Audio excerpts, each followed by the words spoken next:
Est-ce que vous pouvez dire comment vous êtes parvenu à faire une baisse de 10% sur le prix de l'eau? Bah écoutez, nous d'abord, on n'a pas d'actionnaires. Donc la rémunération des actionnaires, il n'y en a pas, parce qu'il n'y a pas d'actionnaires.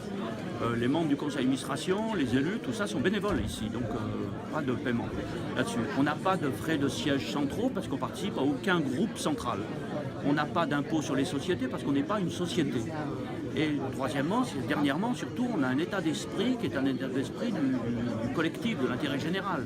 Donc on ne cherche pas à savoir ce qui rapporte. Donc à partir de là, on a pu faire cette économie sur les 10%. Et puis par ailleurs, eh bien, on s'est aperçu qu'on ne le savait pas trop, qu'en fait le fonctionnement normal ne revient pas très cher.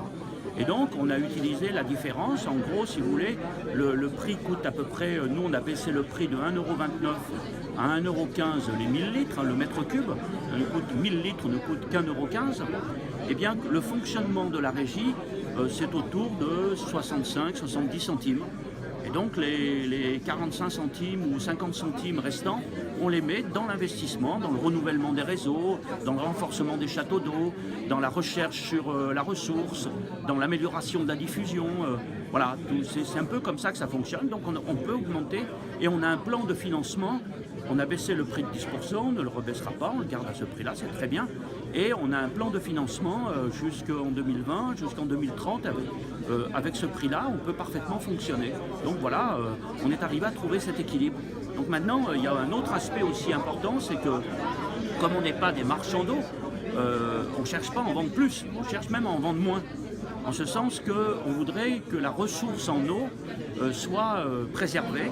Or aujourd'hui, c'est un vrai enjeu avec le changement climatique et on aimerait ne pas prendre plus à la ressource naturelle qu'elle ne peut se reproduire chaque année.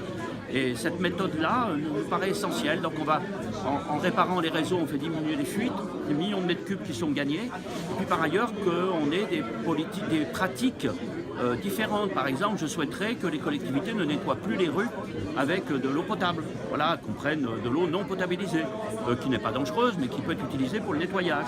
Je voudrais que les habitants changent leurs habitudes. Ils commencent d'ailleurs à changer leurs habitudes dans l'usage de l'eau. Et puis, on va commencer à étudier des choses comme ça qui sont importantes pour modifier finalement le fonctionnement habituel de l'eau. On rentre dans un siècle où l'eau va devenir moins abondante qu'avant et il faut qu'on change les pratiques et qu'on change la façon de fonctionner.